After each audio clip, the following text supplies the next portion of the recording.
रूपांतरण fellowship Vasco Goa की ओर से यीशु मसीह के नाम में आप सभी का अभिवादन करती हूँ। यह संदेश पास्टर सुनील फ्रांसिस के संदेश का हिंदी अनुवाद है। आज के संदेश का शीर्षक है, जो आपने खो दिया था उसे वापस पा लीजिए, उड़ाऊ पुत्र की तरह। लूका 15 अध्याय में हम देखते हैं कि चुंगी लेने वाले और पापी यीशु के पास आते हैं उसकी बातें सुनने के लिए, और इस पर फरीसी और शास्त्री कुड़कुड़ाते हैं कि यीशु पापियों से मिलते हैं और उनके साथ खाते भी हैं। चुंगी लेने वाले वे यहूदी थे जिन्हें रोमी सरकार ने नियुक्त किया था कि वे अपने ही यहूदी भाइयों से रोमी सरकार के लिए कर इकट्ठा करें। इसीलिए यहूदी उन्हें देशद्रोही, भ्रष्ट और पापी मानते थे। चुंगी लेने वालों को वेश्याओं और डाकुओं की श्रेणी में रख कर देखा जाता था, और ये वो लोग थे जो अभिषेक की ओर आकर्षित हो रहे थे।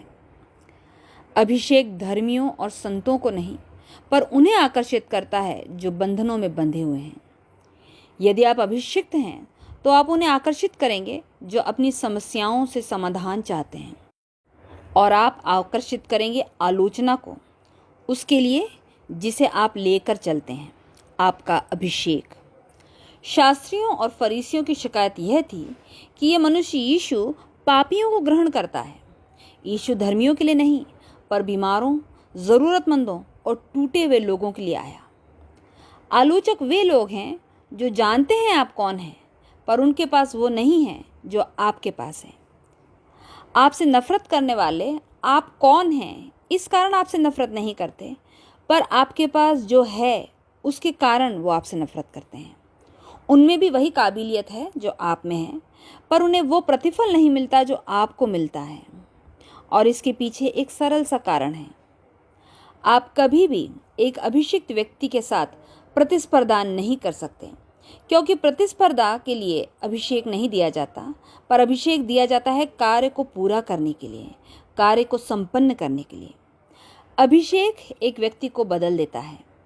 जब भी आप एक अभिषिक्त व्यक्ति को देखते हैं, आप एक अलग व्यक्ति को देखते हैं, क्योंकि कोई भी व्यक्ति अपने आप से अभिषेक नहीं पाता, उसे अभिषेक यीशु मसीह के द्वारा दिया जाता है। लूका 15 अध्याय में यीशु मसीह फरीसियों से बात करते हुए कुछ दृष्टांत कहते हैं। वे फरीसी जो उनके चुंगी लेने वालों को ग्रहण करने के कारण उन पर कुड़कुड़ा रहे थे। यीशु पहला दृष्टांत एक खोई हुई भेड़ के विषय में कहते हैं। लूका 15 अध्याय पद 4 से 7 में इस प्रकार से लिखा है, तुम में से कौन है जिसकी 100 भेड़ें हों और उनमें से एक खो जाए तो 99 को जंगल में छोड़कर उस खोई हुई को जब तक वह मिल न जाए खोजता न रहे, और जब वह मिल जाती है तब वह बड़े आनंद से उसे कंधे पर उठा लेता है और घर में आकर मित्रों और पड़ोसियों को इकट्ठा करके कहता है, मेरे साथ आनंद करो, क्योंकि मेरी खोई हुई भेड़ मिल गई है। मैं तुमसे कहता हूँ, इसी रीति से एक मन फिराने वाले पापी के विषय में भी स्वर्ग में इतना ही आनंद होगा जितना कि 99 ऐसे धर्मियों के विषय में नहीं होता जिन्हें मन फिराने की आवश्यकता नहीं। इस संसार का कोई भी चरवाहा ऐसा नहीं करता, केवल यीशु ऐसा करता है। केवल यीशु 99 को छोड़ एक खोई हुई भेड़ के पीछे जाता है। वे 99 भेड़ जो सुरक्षित हैं उन्हें आरामदायक स्थान में छोड़कर वह उस एक को ढूंढने जाता है जो दूसरे स्थान में असुरक्षित है और कष्ट में है। यीशु वो अच्छा चरवाहा है जो स्वर्ग छोड़कर मेरे और आपके लिए इस संसार में आया। क्यों? क्योंकि यीशु सोचता है कि उसकी भेड़ें उसका शब्द पहचानती हैं। एक अच्छा चरवाहा जानता है कि भेड़ उसकी आवाज़ पहचानती है, और जब वह आवाज़ देगा तो भेड़ ज़रूर प्रत्युत्तर देगी। जब आप आत्माएं जीतने के लिए जाते हैं, आप अपनी आवाज़ नहीं उठाते, पर चरवाहे की आवाज़ उठाते हैं। भेड़ आपकी आवाज़ को प्रत्युत्तर नहीं देती, पर अपने चरवाहे की आवाज़ को प्रत्युत्तर देती है। यीशु और आप मिलकर यीशु के लिए आत्माएं जीतते हैं। प्रोत्साहक संदेश, सकारात्मक संदेश कभी भी आत्माएं नहीं बचा सकते। आत्मा केवल यीशु मसीह का सुसमाचार बचा सकता है। यह चरवाहे का शब्द क्या है? ये परमेश्वर का वचन है। परमेश्वर का वचन जो स्वर्ग की आवाज़ है, जिसे जब आप बढ़ाते हैं, तेज़ करते हैं, ऊंचा उठाते हैं, भेड़ कभी चुप नहीं रह सकती। वो ज़रूर प्रत्युत्तर देगी। उद्धार की गुणवत्ता निर्भर करती है हमारे द्वारा प्रचार किए गए संदेश की गुणवत्ता पर। हमारे पास मिला जुला प्रकाशन है, इसीलिए जिन लोगों को हम प्रभु के पास लेकर आते हैं वे प्रोत्साहित ज़्यादा हैं, पर उनके पास प्रकाशन नहीं है। उन्हें जोश से भरे रहने के लिए प्रोत्साहन की ज़रूरत पड़ती है। उन्हें वचन नहीं चाहिए। उन्हें केवल ये बताए जाने की ज़रूरत है कि तुम आशीष पाओगे, तुम्हें ऊंचा उठाया जाएगा। बस यही उनके लिए काफ़ी है। अब इस बात में कोई समस्या नहीं है, पर हमारे नए जन्म का उद्देश्य केवल ये नहीं है। हमने नया जन्म आशीष पाने के लिए नहीं लिया, पर हमने नया जन्म इसलिए लिया है कि हम चरवाहे की आवाज़ पहचान कर उसके पीछे चल सकें। हमने नया जन्म पाया है और इसीलिए हम जानते हैं कि हम भेड़े हैं और हमें चरवाहे के शब्द के पीछे चलना है। दृष्टांत में हम आगे देखते हैं कि जब स्वामी उस भेड़ को पा लेता है, वो भेड़ उसे मिल जाती है, तो वह आनंद से उसे अपने कंधों पर उठा लेता है। गोद चैन और आराम की जगह है, पर कंधे स्वामित्व की जगह है। इसीलिए धनी आदमी और लाजर की कहानी में हम देखते हैं कि लाजर अब्राहम की गोद में जाता है, जबकि धनी आदमी अधोलोक में, यानी लाजर चैन और आराम पाता है, पर धनी आदमी पीड़ा भोगता है। भेड़ मिलने पर स्वामी उसे कंधों पर उठा लेता है। यह दिखाता है कि भेड़ पर उसका स्वामित्व है, उसका अधिकार है, यह भेड़ उसकी है। यीशु आपको बता रहा है कि वह केवल आपके लिए मरा ही नहीं, पर उसने अपने खून में आपको खरीद लिया है। आप उसकी संपत्ति हैं, आप पर उसका अधिकार है। जब एक खोई हुई भेड़ मिल जाती है, एक पापी मन फिराता है, तो स्वर्ग में बड़ा आनंद होता है। और इस आनंद के बहुत से पहलू हैं। आप नहीं जानते कौन भेड़ है, इसीलिए आपको संसार में जाकर वचन प्रचार करना होगा, सुसमाचार सुनाना होगा। उसकी भेड़ें उसका शब्द सुनकर उसको प्रत्युत्तर देने का इंतजार कर रही हैं। जब आप एक भेड़ के रूप में पैदा हुए हैं, तो जब भी आप किसी गलत स्थान में चले जाते हैं, आप अपने आप को तकलीफ़ों से घिरा हुआ पाते हैं, आप कष्ट महसूस करते हैं। आज कई लोग गलत जगह में फंसे हुए हैं, उन्हें वहाँ अच्छा नहीं लग रहा है, वे छुटकारा चाहते हैं, पर अब भी वे वहाँ फंसे हुए हैं, क्योंकि जिन्हें सुसमाचार की आवाज़ को उठाना था वे चुप बैठे हैं। सुसमाचार का प्रचार चर्च के सदस्यों की संख्या बढ़ाने के लिए नहीं किया जाता, पर इसलिए किया जाता है कि लोग यीशु को जानें, यीशु के पास आएं। यदि मैं सुसमाचार सुनाता हूँ तो मेरा ध्येय क्या है? यह है कि मेरे पीछे मेरे चर्च मत आओ, पर मेरे पीछे मेरे प्रभु के पास आ जाओ। दूसरा दृष्टांत यीशु एक स्त्री का देते हैं। लूका 15 अध्याय पद 8 से 10 में इस प्रकार लिखा है, कौन ऐसी स्त्री होगी जिसके पास 10 सिक्के हों और उनमें से एक खो जाए, तो वह दिया बार कर और घर झाड़ बुहार कर जब तक वह मिल न जाए जी लगाकर खोजती न रहे। और जब वह मिल जाता है तो वह अपनी सखियों और पड़ोसिनों को इकट्ठा करके कहती है, मेरे साथ आनंद करो, क्योंकि मेरा खोया हुआ सिक्का मिल गया है। मैं तुमसे कहता हूँ, इसी रीति से एक मन फिराने वाले पापी के विषय में परमेश्वर के स्वर्गदूतों के सामने आनंद होता है।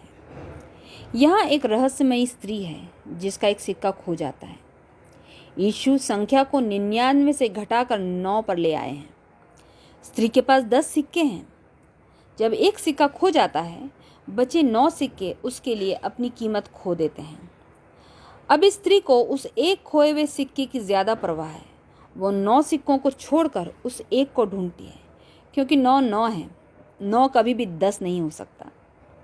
वह दिया बार कर और घर झाड़ बुहार कर जब तक कि वह मिल न जाए जी लगाकर खोजती रहती है, क्योंकि जब मूल्य या कीमत में कोई समझौता हो तो यह पक्की बात है, कहीं ना कहीं कोई गड़बड़ है।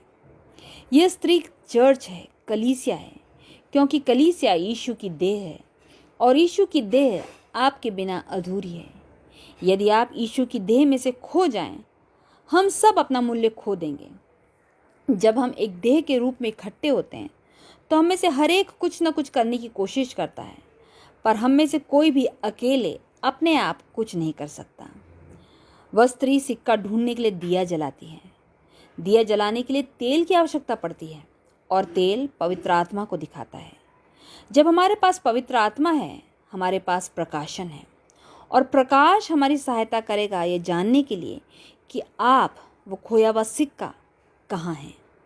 और जब हम ये जान लेंगे कि आप कहाँ हैं, तो हम आपको कलीसिया में लौटा ले आएंगे और कलीसिया अपना मूल्य वापस पा लेगी। इस दूसरे दृष्टांत का ऐसे व्यक्ति से कोई लेना देना नहीं है जिसने अब तक नया जन्म नहीं पाया है। ये वे हैं जो प्रभु के घर में ही हैं। हमारे घर में भी जब हम झाड़ू लगाते हैं, कहीं ना कहीं हम कुछ गिरा हुआ पाते हैं जो गंदा हो जाता है। कलीसिया वो जगह है जहाँ लोग अपने हृदय के इलाज के लिए आते हैं। ये टूटे हुए हृदय, पिसे हुए मन, वे सिक्के हैं जो परमेश्वर की दृष्टि में बहुत कीमती हैं। फरीसियों ने यीशु से पूछा, क्या कर देना गलत है? यीशु ने उनसे एक सिक्का मांगा, और एक सिक्के का मतलब है 1 दीनार, जो 1 दिन की मजदूरी के बराबर होता है। और यीशु ने सिक्का हाथ में लेकर लोगों से पूछा, इस पर किसका चित्र है? उन्होंने कहा, कैसर का। इस पर यीशु ने कहा, जो कैसर का है वो कैसर को दो, जो परमेश्वर का है वो परमेश्वर को दो। यीशु ने उत्पत्ति 1 अध्याय पद 27 की ओर ले जा रहे थे, जहाँ लिखा है कि हम परमेश्वर के स्वरूप और समानता में बनाए गए। आप किसके चित्र को अपने ऊपर लिए हुए चल रहे हैं? आपको अपने आप को परमेश्वर को देना होगा, क्योंकि आप पर परमेश्वर का अधिकार है। आप परमेश्वर के स्वरूप और समानता में बनाए गए हैं। आप किसके हैं? आप परमेश्वर के हैं। इसीलिए बेहतर होगा कि आप अपने आप को परमेश्वर के हाथों में सौंप दें। जब हम सिक्के की बात करते हैं, हम परमेश्वर के स्वरूप की बात करते हैं। आप कलीसिया का अंग हैं, पर अब भी आप बुरी आदतों के गुलाम हैं। व्यभिचार, पोर्नोग्राफी, नशीले पदार्थ, सिगरेट आदि। उठाइए अपनी झाड़ू और अपने घर को झाड़ बुहार कर साफ कर दीजिए। एक एक ऐसी लत को ढूंढ निकालिए और उनसे कह दीजिए, आप परमेश्वर के स्वरूप और समानता में बनाए गए हैं। आज आप जो मुझे सुन रहे हैं, आप में से कई एक ऐसे ही खोए हुए सिक्के हैं, और मैं आपसे कहना चाहता हूँ कि चर्च आपके बिना अधूरा है, क्योंकि आपके बिना कलीसिया अपना मूल्य खो देती है। हमें मेमने को बड़ा करना है, और इसके लिए हमें पवित्र आत्मा के अभिषेक की आवश्यकता है। ऐसे लोग हैं जिन्हें प्रार्थना की आवश्यकता नहीं है, पर उन्हें आवश्यकता है प्रकाशन की। आप लोगों के साथ वचन बांटिए, और वचन उनके जीवन में छुटकारा लाएगा। जब आप प्रोत्साहन करता हुआ प्रेरक संदेश प्रचार करते हैं, उससे शैतान जरा भी विचलित नहीं होता, क्योंकि असली सुसमाचार क्या है वो भली रीति से जानता है। जो मनुष्य समझ का सहारा लेते हैं वे जीत प्राप्त करते हैं। आपने बहुत से पहाड़ चढ़े होंगे, पर अपने जीवन में कुछ ऐसे भी युद्ध हैं जहां आपका पहाड़ चढ़ने का अनुभव काम नहीं आएगा। आपको रुककर समझ प्राप्त करनी होगी। बुद्धि में वो क्षमता है कि वो ज्ञान को पचा सकती है और साथ ही साथ समझ को काम में ला सकती है। यीशु ही बुद्धि है। जब हमारे पास यीशु है, हमारे पास बुद्धि है, और तब हम ज्ञान और समझ का इस्तेमाल करके अपने लिए अवसर उत्पन्न कर सकते हैं। हम सब के पास स्वर्गीय बुद्धि है, इसलिए हम आपको प्रकाशन देंगे और हम ज्ञान और समझ का सहारा लेकर कार्य करेंगे। अपना दीपक जलाइए और उस खोए हुए सिक्के को ढूंढ निकालिए। आज की दुखद वास्तविकता यह है कि कलीसिया में कई लोग खोए हुए हैं। आप विश्वासियों जैसे कपड़े पहनते हैं, विश्वासियों जैसी बातें करते हैं, पर जब हम दिया जलाकर अपने घर को झाड़ते और बुहारते हैं, तो हम आपको संतों के मध्य में नहीं, परंतु कचरे में पड़ा हुआ पाते हैं। और प्रभु आपके विषय में कहता है, उसे आपकी चिंता है। हमें और अधिक वचन और विश्वास की आवश्यकता है, क्योंकि कलीसिया में कई लोग खोए हुए हैं। कलीसिया खो जाने की जगह नहीं, परंतु रोपे जाने की जगह है। प्रभु में रोपे जाने की जगह। पद 10 कहता है, परमेश्वर के स्वर्गदूतों के सामने आनंद होता है। स्वर्गदूत जो परमेश्वर के सिंहासन के सामने खड़े रहते हैं, आनंद बनाते हैं। स्वर्गदूत मतलब संदेशवाहक या प्रचारक, क्योंकि हम प्रचारक अपने दिए को जलाकर आपको ढूंढकर आपको वापस लाए आपके मूल्य की ओर, आपके उद्देश्य की ओर, और आपको परमेश्वर का स्वरूप और समानता लौटा दिया। हमें भी आनंद मनाने दीजिए, क्योंकि यदि हम आपके साथ रो सकते हैं, आंसू बहा सकते हैं, तो हम आपके साथ हंस भी सकते हैं, आनंद मना सकते हैं। कृपया सोचिए कैसा लगता होगा जब सब आपके पास केवल समस्याएं लेकर आते हैं, पर कोई भी आपके पास अच्छे उपहार लेकर, फल लेकर नहीं आता। आपके स्वर्गदूत, आपके प्रचारक को भी अपने साथ आनंद मनाने का मौका दीजिए। हमें चेले या शिष्य इसलिए कहा गया है क्योंकि शिष्यता में जब कुछ चीज़ें छोड़ दी जाती हैं, तब कुछ दूसरी चीज़ें जो बेहतर होती हैं वे बढ़ जाती हैं। हमारे जीवन में कुछ घटनाएं इसीलिए घटती हैं क्योंकि हम सीखने और बढ़ने से इनकार कर देते हैं। हमें ज्योति को जलाने की आवश्यकता है, और मैं आपको याद दिलाना चाहता हूं कि यीशु ही ज्योति है। और जब आप ज्योति में आते हैं तो आप ऐसी जगह आ जाते हैं जहां आपका मूल्य और आपकी ताकत बढ़ जाती है। पिछले दोनों दृष्टांतों में हमने देखा कि स्वामी अपनी खोई हुई चीज़ों को ढूंढ रहे थे। इन दो दृष्टांतों के बाद यीशु एक और दृष्टांत कहते हैं, उड़ाऊ पुत्र का दृष्टांत, जिसे हम सब बहुत अच्छी तरीके से जानते हैं। एक मनुष्य था जिसके दो बेटे थे, और छोटे बेटे ने पिता से कहा कि अपनी संपत्ति में से मेरा जो भाग है वो मुझे दे दीजिए। और पिता ने अपनी संपत्ति दोनों में बांट दी, और छोटा बेटा अपना सारा पैसा इकट्ठा करके दूर देश को चला गया। वहाँ उसने अपनी सारी संपत्ति कुकर्म करके उड़ा दी, और जब सब कुछ खर्च हो गया तो उस देश में बहुत अकाल पड़ा, वो कंगाल हो गया। और तब वो वहीं उसी देश के एक निवासी के यहाँ पर सूअर चराने का काम करने लगा, और कोई उसे कुछ नहीं देता था, और वो ऐसा चाहता था कि जो फलियाँ सूअर खाते हैं उन्हें खा के वो अपना पेट भर ले। तब वो होश में आता है, अपने आपे में आता है, और सोचता है कि मेरी स्थिति से तो बेहतर मेरे पिता के घर में जो दास हैं, जो सेवक हैं, उनकी स्थिति है। उन्हें जो है पेट भर भोजन मिलता है। और वो निश्चय करता है कि वो अपने पिता के पास लौटेगा और अपने पिता से माफ़ी मांगेगा, और कहेगा कि मुझे अपने बेटे की तरह नहीं, केवल एक अपने मजदूर की तरह, अपने एक दास की तरह, सेवक की तरह रख ले। और वो अपने पिता के पास वापस लौटता है। इस दृष्टांत में उस मनुष्य के दो पुत्र थे। एक पुत्र प्रकाशन के अनुसार कार्य करता है, और दूसरा परिस्थिति के अनुसार। एक जानता है कि यदि मैं पुत्र हूं तो विरासत मेरी है। आप में से कुछ जो मुझे सुन रहे हैं ये भी नहीं जानते कि आप परमेश्वर के बेटे और बेटियां हैं, और आप विरासत के हकदार हैं। बड़ा पुत्र ये जानता था कि विरासत उसकी है, वह जानता था, पर उसने कभी उस विरासत पर दावा नहीं किया। छोटे बेटे ने सही चीज को मांगा, पर गलत समय पर। आंशिक प्रकाशन के साथ यही समस्या है। जब आप पूरी तरीके से परमेश्वर के वचन में हैं तो हो सकता है आप सही चीज गलत समय पर मांग बैठे हैं, और जब आपको सही चीज गलत समय पर मिल जाती है तो आप निश्चय उसका गलत उपयोग करेंगे। हमें प्रोटोकॉल को, असल मसविदे को समझना होगा। विरासत आपकी तभी होगी जब पिता की मृत्यु हो जाएगी।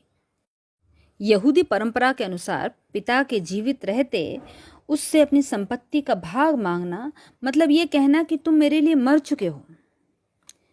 छोटे बेटे ने यही किया। जो चीज उसके लिए ही थी, जो सही थी, उसे उसने गलत समय पर मांगा, पर पिता ने उसे भी मना नहीं किया। उसे उसकी विरासत दे दी गई, और वह पिता की उपस्थिति से दूर चला गया। जब भी आप अपने स्वर्गीय पिता की उपस्थिति से दूर होते हैं, आप जरूर किसी दूसरे पिता के अधीन हो जाते हैं, और वह आपके जीवन को अपने अनुसार चलाता है और आपको अकाल और विपत्ति में ले जाता है। इस लड़के ने कोई योजना नहीं बनाई, कोई निवेश नहीं किया। जब आप जो चाहते हैं उसे गलत समय पर पा लेते हैं तो आप उसका दुरुपयोग करते हैं। आप पैसे का पीछा करते हैं और लड़कियां आपका पीछा करती हैं। वे आपका पीछा आपके पैसे के कारण करती हैं। जब आपका पैसा खत्म हो जाएगा वो भी आपका पीछा करना छोड़ देंगी। आपके बहुत से मित्र हैं। वो आपके मित्र इसलिए नहीं है कि आप कौन हैं, पर इसलिए कि आपके पास क्या है। आपको अपने मित्रों का लेखा परीक्षण यानी कि ऑडिट करना होगा।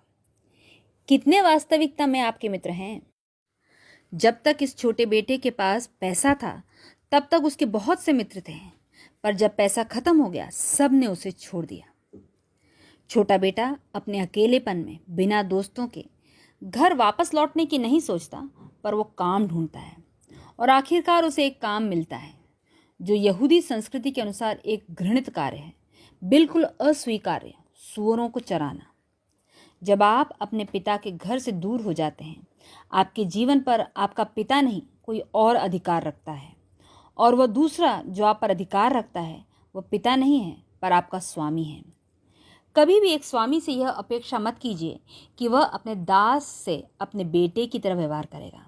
आपका स्वामी कभी आपसे पिता जैसा व्यवहार नहीं करेगा। आपका स्वामी आपको मजदूरी देता है पर पिता आपको विरासत सौंपता है। आपकी विरासत के लिए पिता कार्य करता है पर मजदूरी के लिए मजदूर काम करता है। छोटा बेटा इस हद तक गिर जाता है कि वह सूअरों को चराने लगता है। वह जिसने उसे काम पर रखा था उसे सूअरों को देने के लिए भोजन था पर उन सूअरों को चराने वाले के लिए नहीं। उस व्यक्ति के लिए सूअर ज़्यादा महत्वपूर्ण थे और इस लड़के की कोई कीमत नहीं थी। इस छोटे बेटे को वही फलियां खानी पड़ती थीं जो सूअर खाते थे। जब भी आप अपने पिता के घर से बाहर चले जाते हैं आपकी कीमत बदल जाती है। शैतान आपका पिता नहीं है। शैतान केवल चोरी करने, घात करने और नाश करने के लिए आता है। जब ये छोटा बेटा अपने पिता के घर में था इसने कभी भोजन की कमी को जाना भी नहीं था। वो खुद स्वामी था, उसके पास सारा सुख और आराम था।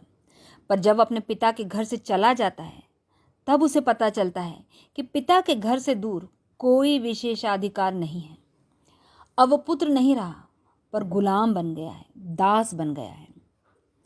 पिता को छोड़ आप अपने आप को जिस किसी के अधीन करते हैं वो आपका स्वामी है, मालिक है, आपका पिता नहीं। और जैसा मैंने कहा कि स्वामी मजदूरी देता है पर पिता विरासत सौंपता है। जब स्वामी मजदूरी देता है आपको उसके लिए मेहनत करनी पड़ती है पर जब बात विरासत की आती है पिता आपके लिए मेहनत करता है। सूअरों को चराते हुए छोटा बेटा अपने आपे में आया और उसे यह स्मरण आया कि उसके पिता के घर में तो मजदूरों को भी भोजन से अधिक रोटी मिलती थी। अब वह पूरी तरह टूट जाता है। उसका कोई मित्र नहीं है, खाना नहीं है, उसके पास पैसे नहीं है। वह अपने परिवार के साथ अपने सारे रिश्ते तोड़ चुका है। उसे यह एहसास होता है कि उसने अपने पिता के विरुद्ध और स्वर्ग के विरुद्ध पाप किया है और वो लौटना चाहता है और अपने पिता के घर में एक दास की तरह रहना चाहता है। जब हम अपने पिता के घर से निकल आते हैं तो अधिकांश लोग अपने पिता को पिता के रूप में न देखकर एक न्यायी के रूप में देखते हैं। शैतान इस बात से बहुत प्रसन्न होता है जब लोग परमेश्वर को अपने पिता के रूप में न देखकर एक न्यायी के रूप में देखते हैं, क्योंकि हम में से कोई भी कभी न्यायी के पास जाना नहीं चाहते क्योंकि हमें जुर्माने का भय रहता है।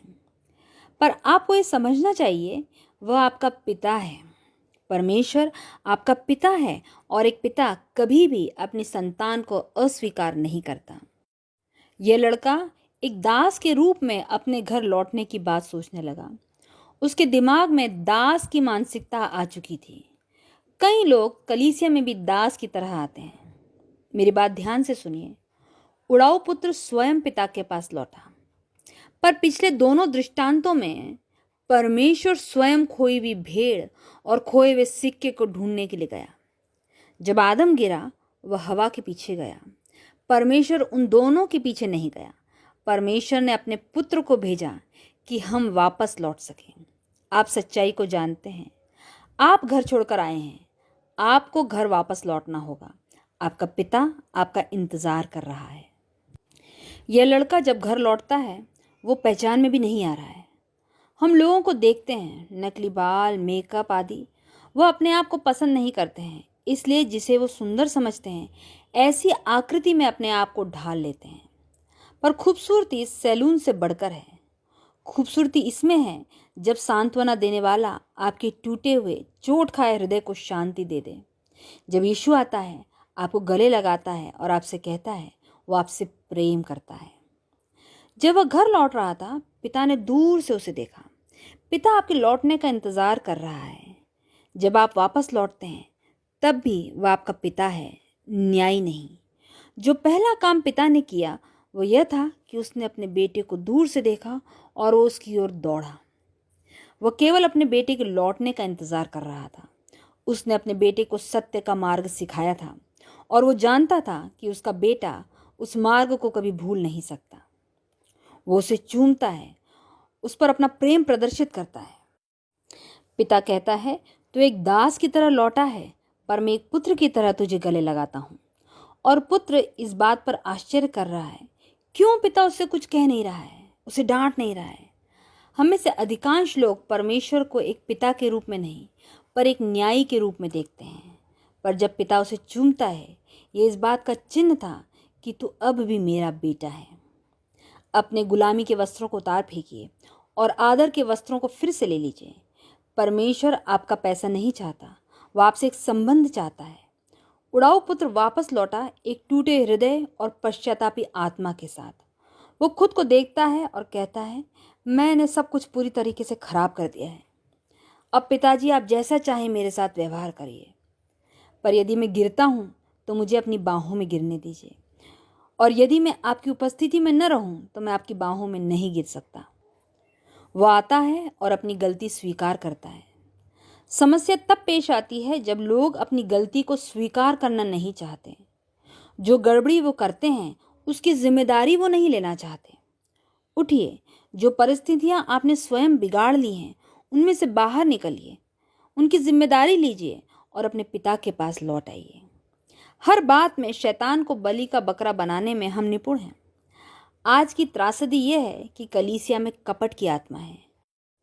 कलीसिया में कई उड़ाऊ पुत्र हैं। लोगों का पिता के साथ कोई संबंध नहीं है।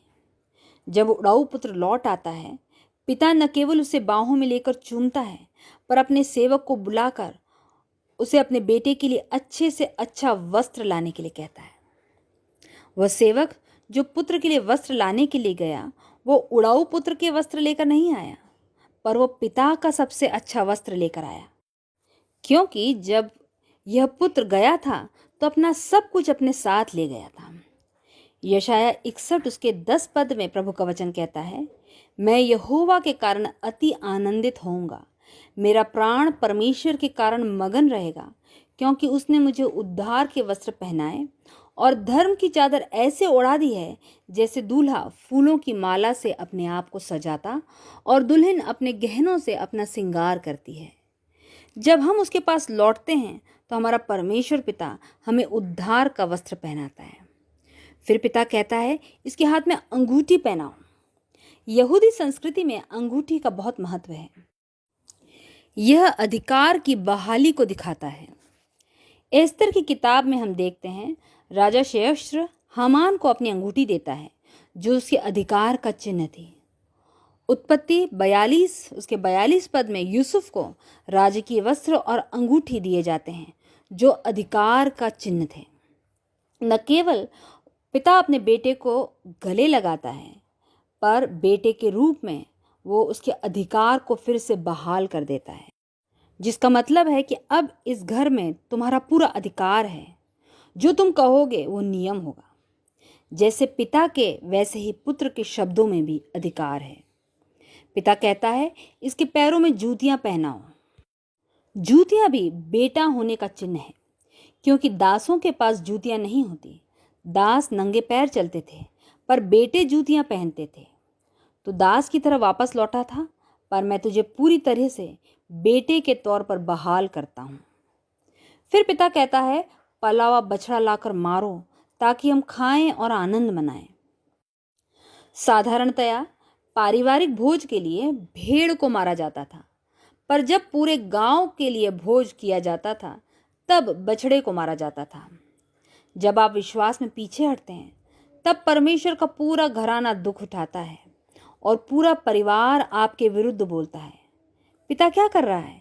वो पूरे गांव के सामने खड़ा होकर घोषणा कर रहा है, मैंने मेरे बेटे को स्वीकार कर लिया है, मैंने उसे अपना लिया है, आओ हम मिलकर आनंद करें। तो इसलिए यदि आपको कुछ भी कहना है तो ये जान लीजिए, मैंने मेरे बेटे को माफ़ कर दिया है, मैंने उसे अपना लिया है। रोमियो 8 अध्याय पद 1 में प्रभु का वचन कहता है, सो अब जो मसीह में हैं उन पर दंड की आज्ञा नहीं है। पिता पूरे गांव के सामने इस बात को प्रकट कर रहा है, घोषणा कर रहा है, ये मेरा बेटा है जो खो गया था, मेरा बेटा जो पाप में जीवन बिता रहा था, मेरा बेटा जो विधर्मी हो गया था, पर अब वो लौट आया है और मैं उसे वापस ले रहा हूँ, मैं उसे अपना रहा हूँ, मैं उसकी शर्मिंदगी को दूर कर रहा हूँ। असली पिता कभी भी अपने बच्चे को जान से नहीं मारते, पर वे उसे पुनर्स्थापित करते हैं। और उसके बदलाव के दौर में उसके साथ साथ चलते हैं। शिष्यता पीछा करना नहीं, पर परामर्श देना है। जब आप गिरें तो मैं इस बात का निश्चय करूंगा कि आप सही जगह गिरें, सही चीज़ों के लिए गिरें। यह है सही मेंटरशिप। पर अब एक और समस्या है, बड़े भाई की प्रतिक्रिया। जहाँ छोटे भाई की समस्या उसकी आदतें थी, बड़े भाई की समस्या उसका दिल था। कई बार लोग बुरे काम नहीं करते, पर उनके दिल में बुराई होती है। वे कानाफूसी करते हैं, जहाँ कहीं वे जाते हैं वे दूसरों की बुराई करते हैं। आज परमेश्वर बहुत से बड़े भाइयों से बात कर रहा है। अपने हृदयों को साफ कीजिए, अपने हृदयों को ठीक कीजिए। आपके हृदय की कड़वाहट के कारण आप आनंद करने वालों का हिस्सा नहीं बन पा रहे हैं, पर आलोचना करने वालों के साथ बाहर खड़े हैं। आप फरीसियों के जैसे हैं, जो बस घर के बाहर खड़े रहकर कुड़कुड़ाते रहते हैं। केवल पिता पुत्र का मूल्य जानता है, बड़ा भाई नहीं। कहीं हम भी कई ऐसे छोटे भाई और बहनों को वापस लौटने से रोक तो नहीं रहे हैं। यह स्मरण रखिए, हम सब पिता के घर में अनुग्रह के कारण हैं। यह भी हो सकता है इस बड़े भाई के कारण ही छोटे भाई को घर छोड़कर जाना पड़ा हो। हम सबको बड़े भाइयों की ज़रूरत है कि जब हम परेशानी में पड़ें तो वो हमारे हाथों को थाम लें। बड़े भाई के काम ऐसे नहीं थे कि जिनके कारण उसका न्याय किया जाता, पर उसका दिल न्याय किए जाने के लायक था। छोटे भाई के काम जरूर बुरे थे, पर उसका दिल माफ़ी के काबिल था। यदि आज आप अपने आप को दोषी महसूस कर रहे हैं, मैं आपको याद दिलाना चाहता हूँ, आपको धार्मिकता का वस्त्र दिया गया है। परमेश्वर आपको अधिकार वापस देने जा रहा है। आप दास नहीं हैं, आप पुत्र और पुत्री हैं, संतान हैं। इसे ग्रहण कीजिए, अंगीकार कीजिए और जोर से चिल्लाकर कहिए। ये छोटा पुत्र उड़ाऊ पुत्र था, पर ध्यान रखिए, वो जैसा भी था वो पुत्र था। पुत्र होने का सौदा किसी भी चीज़ के बदले नहीं किया जा सकता। वह एक उड़ाऊ पुत्र था, फिजूल खर्च करने वाला था, पर जब वह अपने घर वापस लौट आया, उसका एक खिताब उड़ाऊ वापस ले लिया गया और उसे फिर पूरी तरह से एक पुत्र के तौर पर बहाल कर दिया गया। जिस दिन आप नया जन्म लेते हैं, आप पुत्र बन जाते हैं, मनुष्य की इच्छा से नहीं, पर परमेश्वर की इच्छा से। तो इसलिए उठिए, अपने पिता के घर लौट आइए। आपका पिता आपको फिर से बहाल कर देगा। वह आपको छुड़ा लेगा।